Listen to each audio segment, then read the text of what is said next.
Hi, I'm K.A. Statz, and today I want to talk to you about writing audio fiction. And first of all, we're going to go over why the heck you should even listen to me, about why it is that you can and should write audio fiction. We're going to go over a few other things related to the different types of audio fiction, how it is you script for audio fiction, and the things that normal writers have problems with, like writer's block, and how it is that you actually break down writing into something that seems doable. All right, so who am I and why should you care about what I say about audio fiction writing? I am K.A. Statz, said that before.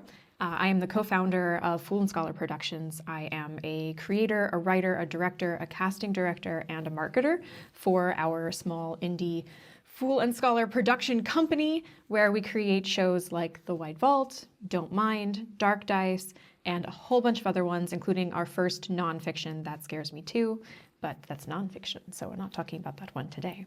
We also have a few that are older now. Liberty, Vast, and The Boar Knight are also our shows, my shows, but they do not have an active feed at this point in time.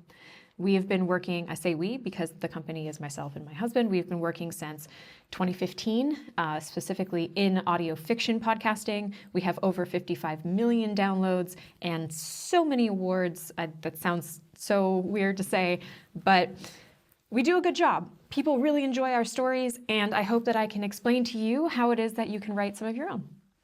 What is audio fiction? There are multiple types of audio fiction, which we will get to very soon.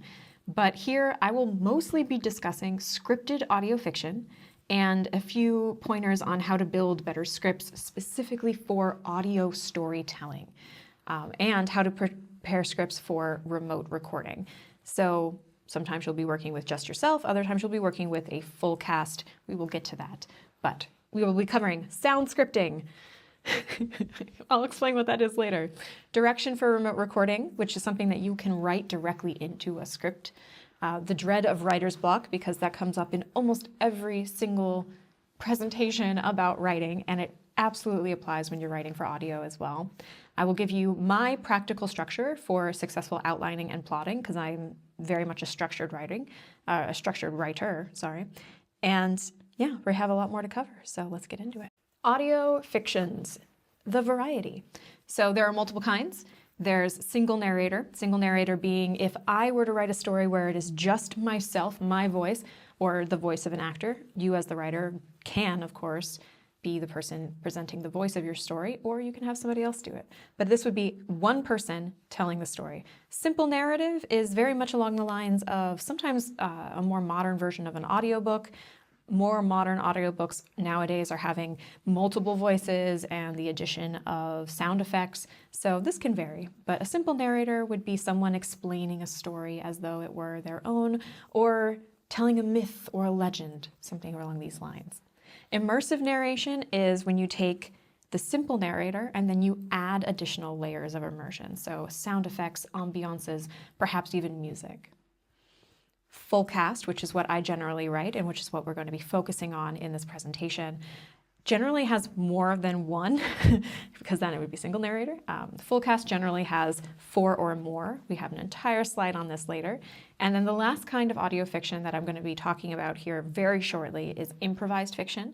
We do create one improvised fiction show, and improvised fiction is a mixture of prepared scenarios for us. Sometimes it's full improv. But what we do is we have prepared scenarios because we play D&D. Then we have the improv presented to us either by the luck of the dice or by our player characters who have no scripts and are there to experience the show. This is also fiction. This is a fictional story that's being told collaboratively. But it is not a script, so we will not be talking about that today. I will discuss full casting, and I have plenty of notes and pointers, and again, if you have any questions, you can drop them in the comments, and we'll get to it.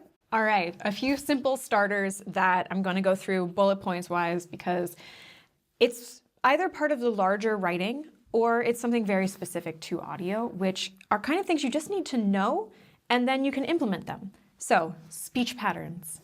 Formal versus informal speech, the speed of someone's speech, the regional word choices, All of these are important aspects of writing a script for a full cast story because you're creating multiple characters that people have to be able to identify using only their ears. So if someone is a bit more formal and someone's a little bit more laid back, you're going to be able to tell they're different people, even if they have similar voice styles. The most common thing I say is imagine that you're writing a story where 4 of your characters are Midwestern American women. Hey, non-regional Midwestern American accents, or I guess Midwestern is a regional accent, but non-regional accents, if you put too many people together who have the same accent and they are all women, have the same kind of vocal range, it's going to be very, very difficult for your listeners to determine who is who. And that automatically creates a barrier to entry for your story, for them to continue and to enjoy your story. So, what kind of regional word choices are we talking about here? I'm from the US, so I know some people say Coke, some people say soda, and then I say pop. I also say soda sometimes, but mostly pop. And that will determine, I mean, I guess if you're writing a story that contains a lot of soda pop, then that will can tell you a lot about who is who when you're speaking. Formal versus informal. Is someone your snooty high society, or is someone more of your really relaxed, laid back, kind of lower, now I have a little bit of vocal fry, you can kind of hear it more. And then speed of speech. This is not just for determining people. You'll also say that a speed of speech, which you can write in, say, oh, this is spoken a little faster. This is going to show somebody auditorily that someone is perhaps excited or anxious, or if they're really slow, maybe they're thinking something through and they need a little bit more time to get their thoughts together. So speed of speech, things like that. Speech patterns are something that you can dictate, and your mind has a very good understanding of how the language works, the spoken language that you primarily speak. Possibly if you speak more than one, awesome. But you'll feel it very naturally when you're writing. You can hear voices in your head. So you can get those down onto paper in a way that people can more easily understand what it is that you're trying to say and what the story is that you're trying to tell. So additionally to that, difference in speech patterns is accents. So we work with a lot of people who speak multiple languages, who maybe don't have English as their first language, and because of that, they have very distinct accents. This is different from a speech pattern because I believe that speech patterns, in my definition here, has to do with the ways that people speak differently within the same language. And then accents have to do with how somebody sounds when they're speaking a language. So those distinctions also very, very helpful. We have this in multiples of our shows. Characters from around the world come together, and because they sound so different, it allows people to very easily engage with the characters early on in the story. The next thing that we're going to talk about is that character development takes time. This is pretty standard across the board for all kinds of writing, but you might have noticed if you've seen a really bad action or horror movie or a really bad action or horror TV show, that sometimes if a character is not developing, the feel is that they think it means that, oh, character development is that they just become increasingly blood-soaked or increasingly grimy as time goes on. But in audio, we do not have that luxury of the visual. We don't have those visual clues, be it for character development or those visual clues for pretty much anything else, which is why we have to focus so much on getting things through via the voices, the sound effects, and the ambiances. And sometimes music too, if music is your version of ambiance. So, moving on, writing for those accessible to you. This has a lot to do with casting. And it's something that we didn't really learn until a little bit later, but naturally feels like something when you're writing a podcast that you would start off with. Because you're thinking, I want to create a story, I want to record a story, and I want to get it out into the world. If it's a single narrator, hey, you might be recording yourself, which means you've already written for the person accessible to you, because it's you.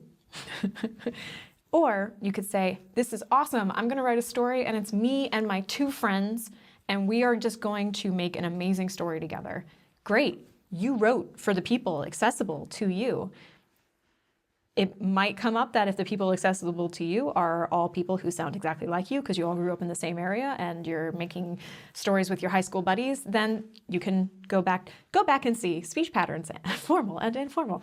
Go back to that. But casting is key, and you need to write for who you can cast.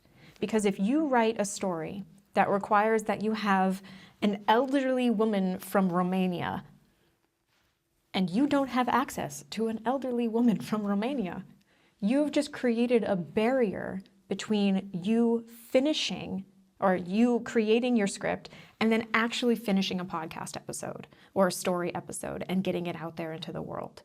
Do not create barriers for yourself that you cannot overcome, because you might be creating a way for you to just give up on creating the story. And we don't want to see that. All right, so now we're going to talk about specifically what I do every single day, which is full cast audio drama. So full cast audio fiction. Full cast audio drama productions commonly have 4 or more main characters, which will include main characters, secondary, background characters. So main, secondary, background. Background can be things like walla, which could be like the sounds of people talking when you're in a cafe or moving through an airport. Secondary are the people that you're talking to when you go to the counter at that cafe, when you're ordering something, or the person who pushes by you and picks up your wallet because you dropped it when you were rushing to your next plane. Those are secondary characters. Main characters, there can be a variety of types of main characters, be it your primary protagonists or their support ring. So think like Buffy the Vampire Slayer and then all of Buffy's friends. So yes, 4+. But for a full cast audio drama, you still don't want to start with your full cast right out of the gate. Let's say you've written a sci-fi epic and you have an entire council of people and they're all important in some way because they represent these different factions of your sci-fi world, but there's 15 of them.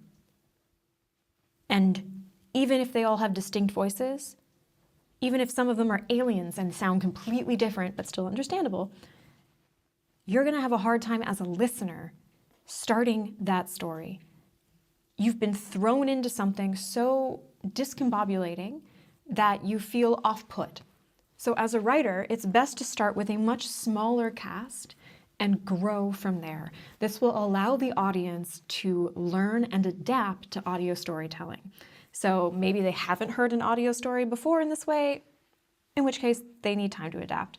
Or if they are pro listeners, they listen to podcasts and audio fictions and LibriVox and everything all the time, audio is their jam, they still need to learn about your world and learn the characters piece by piece so that the world itself and the story you're trying to tell doesn't get lost. Next, full cast productions, so be that a full cast or a full production audio fiction, also tends to use sound effects and ambiances, sometimes music. We talked about this a little bit earlier. We're going to talk about it more when we get to scripting. So, sound scripting. Make it make sound. If you want to learn more about this specific part, I will go ahead and recommend the book Bombs Always Beep by Casey Whalen. It's a great example and a great tool for learning about how everything that you are creating in audio has to exist in an audio space for people to know that it plays a part in your story. So even the title of the book, Bombs Always Beep, you might think, oh, when you're watching a movie, it's so inaccurate. Why would the bomb be making those beep sounds over and over again? But in audio, the fact that that bomb is beeping means that bomb exists. So clarity is formed by the clues. So as the writer, you are responsible for placing and scripting those clues in a manner understandable to your sound designer, and most importantly, your listeners. I am very lucky in the way that I work with my husband. He is my sound designer. We consume a lot of the same media, so we have an idea of what it is that we're trying to make together when it comes to the sound. I write it in my script, and he has a pretty good understanding of what he's doing. If he doesn't, he asks questions and we clarify things. If you are perhaps your own sound designer, then that makes it a lot easier for getting it made, but make sure you're making it in a way that listeners can understand. All right, so let's look at some pretty clear examples. I'm currently sitting in an empty room. Well, that's not true. There's like a camera, there's a whole ton of stuff here, but nothing else is really going on in this room. Auditorily, I hear a little bit of, I think, water moving through pipes inside my ceiling, maybe air moving through pipes inside my ceiling. Every once in a while, my dog scratches his chin, so I can hear that. And my stomach's grumbling every once in a while. But those are things that are in my empty room. You can write those kinds of clues into your script for your sound designer and for your listener, if sometimes listeners read the scripts. So, sitting in a chair. Do you think that is a quiet activity? Didn't you walk to the chair and then slide the chair away and the wooden legs of the chair screeched against the linoleum floor? And then when you sat down, did it make a poof sound because air was escaping? Does it creak because it's old? All of these things tell your listeners, oh, they just sat down in a chair. Great, now we know maybe they're more comfortable, they're relaxed, they're spending time together. What about for a person? What are the sound scripts you can have for an individual that allows you to get an understanding of how that individual feels without them having to say, I'm so scared? Heavy breathing, a pounding heartbeat, that sound that you hear when you're a bit scared, you can actually put that into the kind of background, faded out feel of your story, so that everybody can understand, oh man, she's maybe holding her breath because somebody is on the other side of the door. But even holding her breath, you can hear the heartbeat or the blood pumping. Very common sound effects for you to script, but to script with intention, are things like footsteps. Okay, footsteps. Where are they?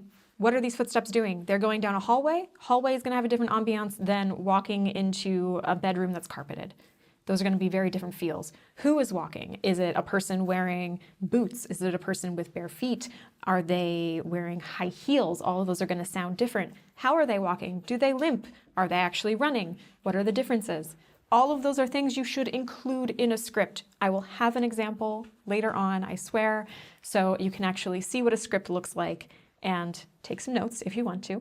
I'm a note taker, but we'll also get to that part later. All right. Another example, coffee, pouring liquid, setting down the pot, setting down the cup, pouring sugar, stirring the liquid, clattering of the spoon, taking sips. All of those are parts of the soundscape of coffee. Nervous, so you might have seen me already a couple times. I move my hands a lot. I wear rings. I'm trying really hard not to tap my rings onto the table because it makes noise. I also crack my knuckles a lot, and some people bounce their leg. All of those are audio cues for your listeners about whether or not if someone is anxious or nervous or even bored. All of these things are things that you can use because they make sound. Simplify remote recording. Script direction is key. This is less about the sounds for the ambiance, the sounds for the Foley, the sounds for sound designing in general, and more about script direction for your actor or yourself. A script built for remote recording includes more non-dialogue text to help guide and direct actors without the need for in-person or even remote direction. Let me go back and clarify what remote recording is. For us, it means that we send a script to an actor, and the script itself has direction in it so that they can give us 3 or 4 takes of a line, and we, knowing that they are a talented actor, can get those files back, those audio files back, and we can go through them and we know, oh, they read our directions in the script and they sent us back a good performance. Sometimes people need a little bit of direction. They need to sit down with the person who wrote the script or your director and walk them through how to have the scene built. But we're speaking here about how to put those directions into a script itself, so you can kind of be a bit more hands-off when it comes to the actor's recording. An important thing here is that you have to respect your actors and their time. I know that seems pretty basic, but it is incredibly important because your actors are maybe your friends who are doing something for you or people you might have paid to help you create your story. Please respect people and their time and give them lots of water.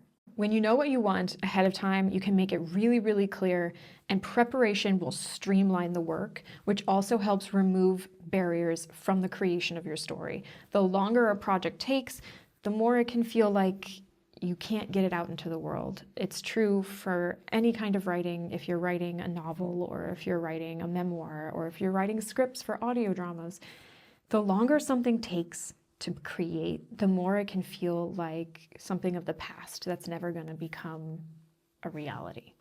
So, what can you give direction on when you're writing a script for an audio drama?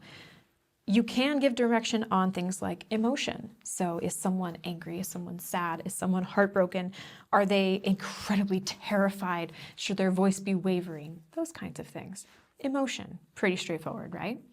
Other things that you can do, you can dictate the distance and volume of someone's voice. So if you could say, okay, so yeah, you're gonna whisper because we're really close to each other in this scene and we need to have that feeling of intimacy because we're locked in a closet and there's something out there. Or you could say, hey, we need you to talk a little bit louder because in this scene you're actually on the other side of a room from somebody. So we're actually gonna use your voice at a higher pitch that sounds like you're yelling, but then you're gonna be in an actual background. We're gonna fade you into the background more. So make sure that you're loud enough and that you have the cadence people have when they're louder. Next, we already kind of covered this with fear, but level of exasperation. Have they just been running for their lives? Have they just finished a swim meet and they are both incredibly happy to have won, but also very, very tired? Are they more relaxed? Have they just woken up and they're coming downstairs for a cup of coffee?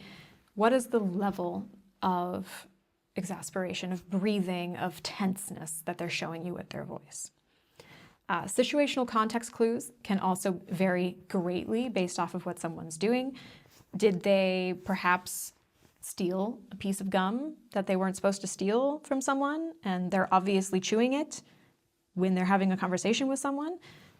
Those are situational context clues that you're going to have to come up with on your own when you're writing your scripts and your stories. The next thing is environmental conditions, which we will get to in the next one. This is a script section that I wrote for the White Vault Summit from a few years ago now, and I want to break down this paragraph with you. You'll see it says a variety of things. I've located or pointed to 8 different sections on this script so we can talk about what it is that I'm getting across with each of them.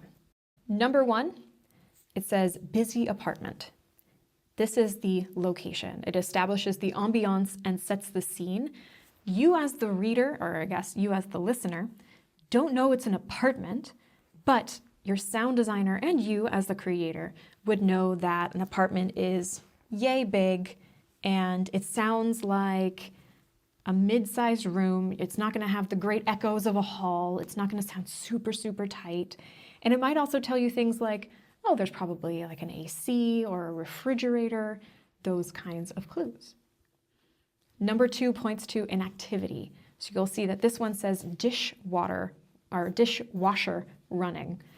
The dishwasher is one of those objects in the background that creates these effects. This is actually going to be considered a foreground effect because she, the main character of the scene, Tessa, is standing directly next to it. By standing directly next to it, it's not technically in the distant background and actually causes her to be slightly loud in the next scene. Number 3, we have a background location, or a background sound, which is a TV playing a soccer match. They live in Brazil, so says that it's in Portuguese, the language Portuguese, and this is a background sound. So it is something that creates depth, adds layers, and sits it far enough away that it fills the room a little bit and makes it feel more realistic. It also gives us context for what one of the other characters is doing, Liam, because Liam is watching that soccer match. Next we have number 4. These are our characters. You can see in this one, this is Tessa and Liam. These are our active participants and observers of the environment that we are creating. These are the people telling our story, or at least the ones living through it. Next we have character depth. So you'll notice with number 5, after it says Liam's name for the first time, it says in italics, across room, which is a hint to your sound designer and to your actor that, one, for the sound designer, when you have Liam's voice, you should move it further away from the active listening position. And for your actor, when it says, oh yeah, well, you're responding, but you're not responding too loudly like Tessa was calling.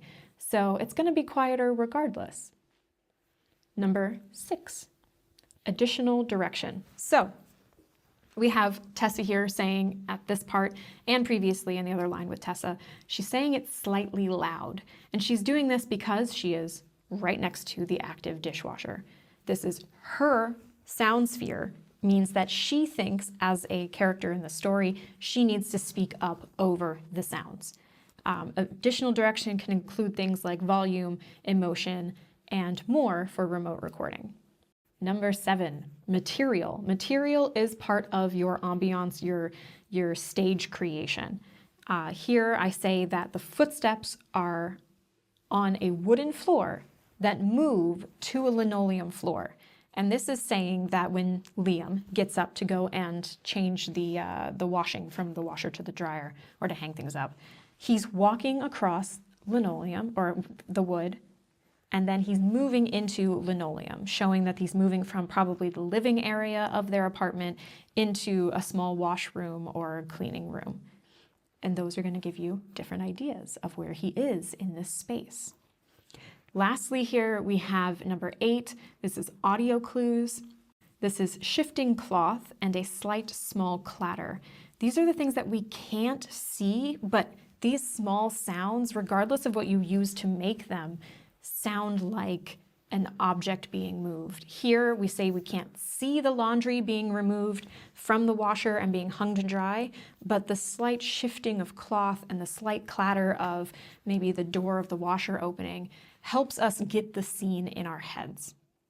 Now, the thing that most people ask about whenever I give presentations on writing is, how do you deal with writer's block? And writer's block is the idea that when you sit down and you try to create something, that just won't come out. You can't get a story out. You can't make that character make sense.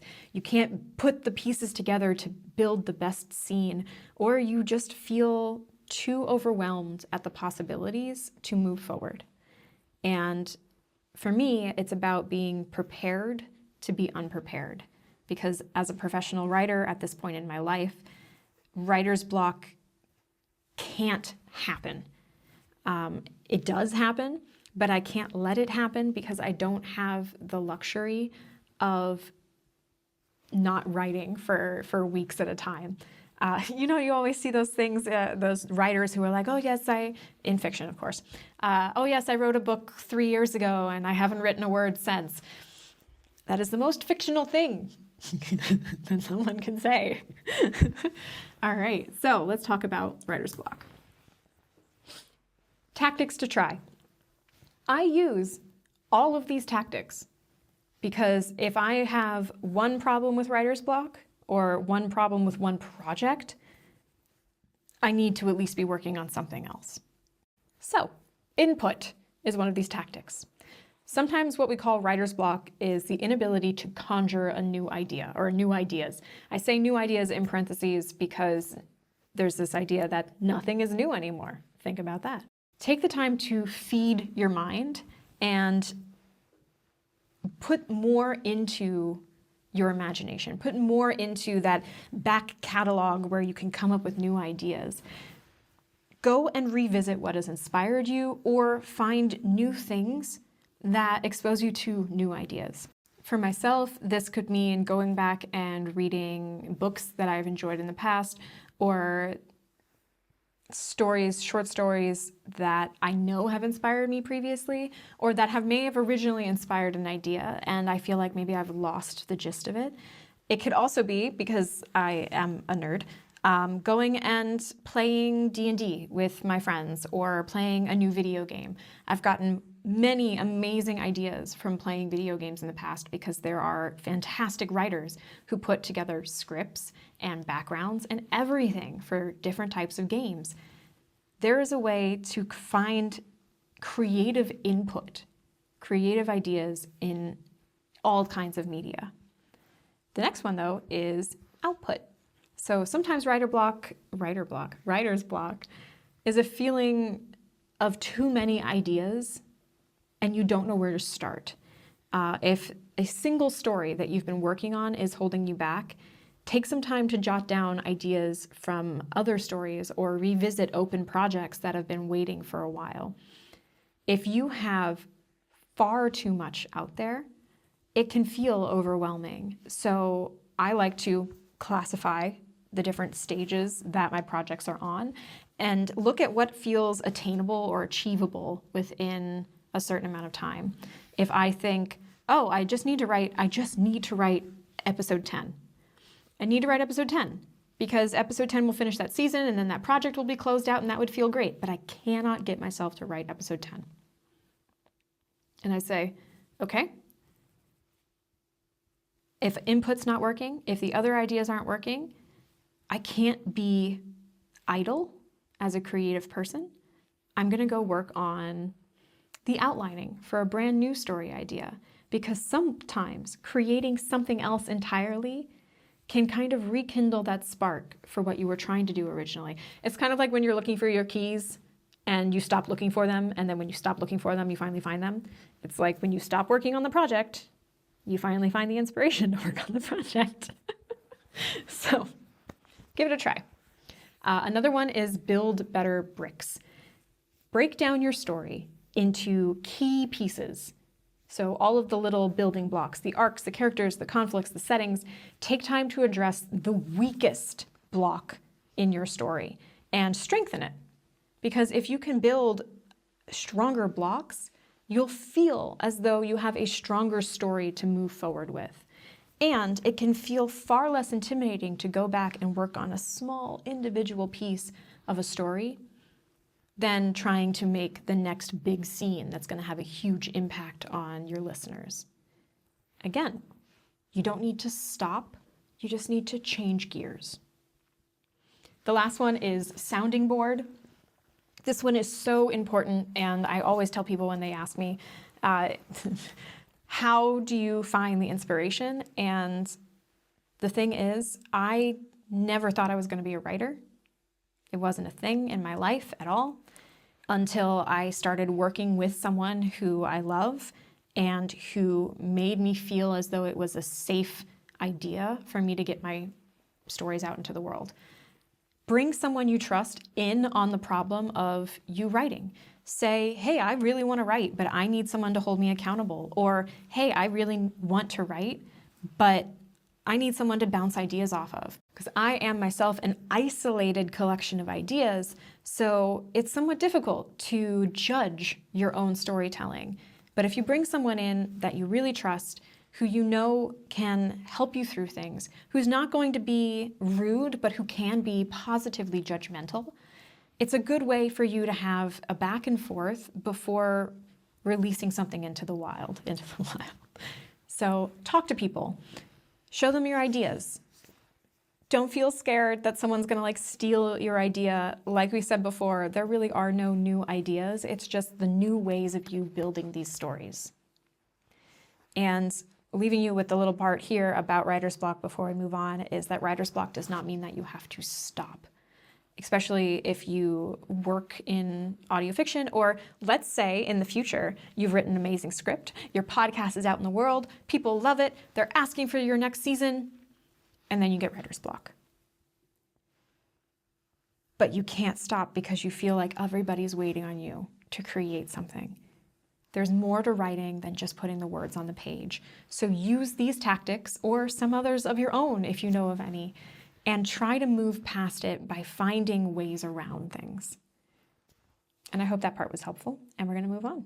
My favorite part, because I am an organized person, is outlining.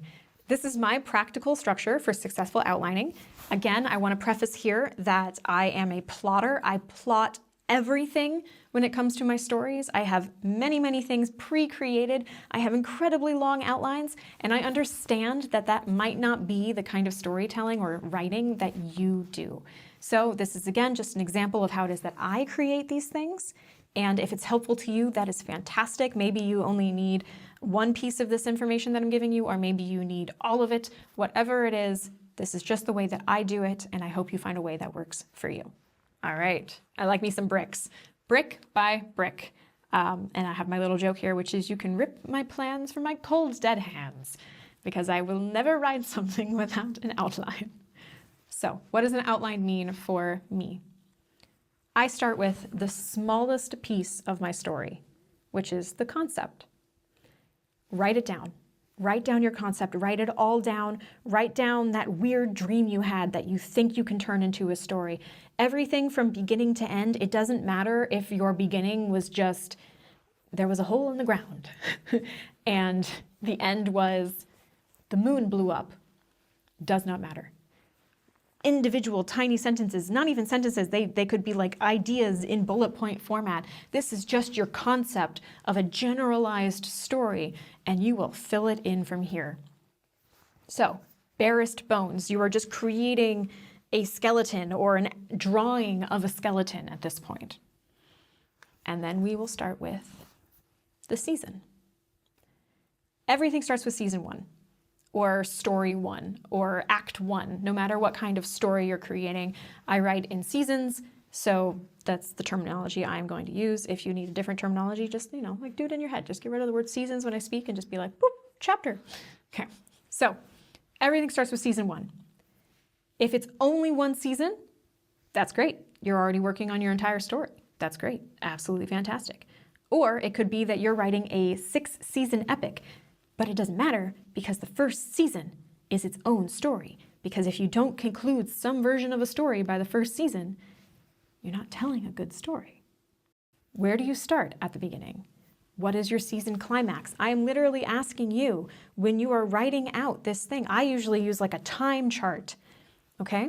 So here we start, let's go with the idea of the hero's journey. Very, very simple.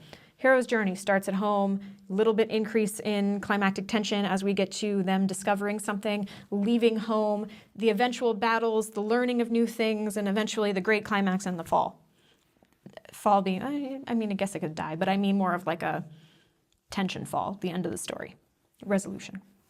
Simple research can start at this stage, the season stage, if you need it.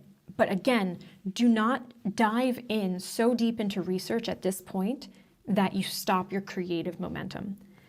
I've done this before to myself. I got so interested in what I was starting to research that I forgot to continue outlining, and I just had like 3 pages of notes on a very specific thing from researching, and I only needed probably 1/9 of that when I actually wrote something. And it stopped my creative momentum for an annoying amount of time. So when you're just outlining your season, don't worry too much about in-depth research yet. We'll get there. This is just about explaining it. I will have pictures later. I'm a picture person too. Next, the episodes. This could be very similar to if you're thinking about like a chapter in a book, and there are individual scenes within a chapter. So I'm thinking about it as episodes in a season. I generally have a season, and then there are 10 episodes in that season. So this is the point where I can really start to break things down. My outline of my concept was maybe a page. My season outline was maybe 4 pages. Now I'm at the point where every single episode gets like a page to a page and a half. So we're talking over 10, closer to 15 pages of just outlining for these stories, okay? How many episodes do you need to make a season resolve its arcs in your story? Think about this. Don't go too slow, don't go too fast. Think about the length of your story, how long you want your episodes to be. All of these are things that you can control. And I know that sounds so weird because when you're listening to a podcast, you think, oh, there's so much to do, but it all starts with when you're scripting it and you're deciding what story you want to tell and how you want to break that story down into pieces.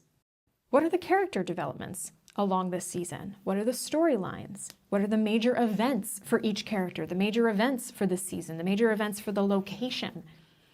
With enough detail, a 5,000 word script, so one episode, about 5,000 words, when you're done, should have about a 1,000 word outline. That's the way that I do it. It doesn't have to be the way that you do it, but for me, I like seeing the scaffolding of my story as I'm writing it. This is the time to do the in-depth research. Sorry, if you wanted to do it earlier, you would have stopped yourself, but now is the time because now you need to know, do I need to know this very specific location and this very specific thing that they do in this episode? Because it may really mean a lot in the upcoming episode. This is the point to break down into that bag of chips and just spend hours in the research hole. So that was about doing the outlines for your individual episodes. Now we're going to get to actually scripting. Scripting is what you do when you have the outline done. Maybe you have everything broken down and ready. This is all the detail, the planning, and the research. It has all gotten you to this point. Now you have to sit down and actually write the lines, write the scenes, write the words and the panic and the, I'm always really negative because I write horror, write the love and the joy and the humor of your story. This is when you have to start putting words into people's mouths, into characters' mouths, and creating your world for other people, not just you. And like I said, that 1,000 word individual episode script could become 5,000 words or more. Everything, or less. Maybe they're very quippy and it's very short and fast. You're telling your story. These are your voices from your head that you're putting onto paper for somebody else to eventually read, or yourself, and get to audio for your listeners. And you can do it. It's hard. It's fun. Good luck. Now to that visual I promised you. All right, so here we have a very simple visual representation of what it is when you're writing these little bricks to much bigger bricks over time.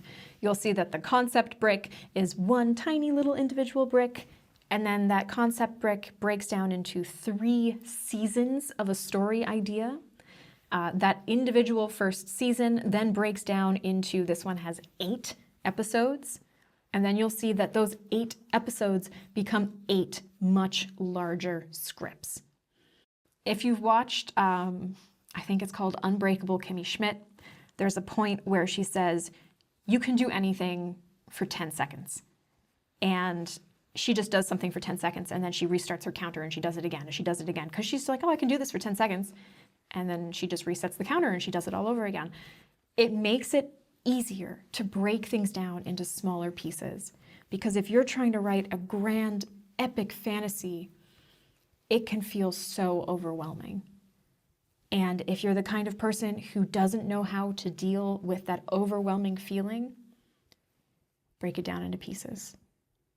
If you look at an amazing, like, wedding cake and you think, oh, I could never do that, a baker will tell you, well, it all just starts with the ingredients.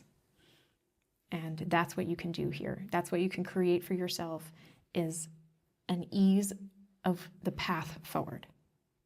Thank you very much. I have been K.A. Statz.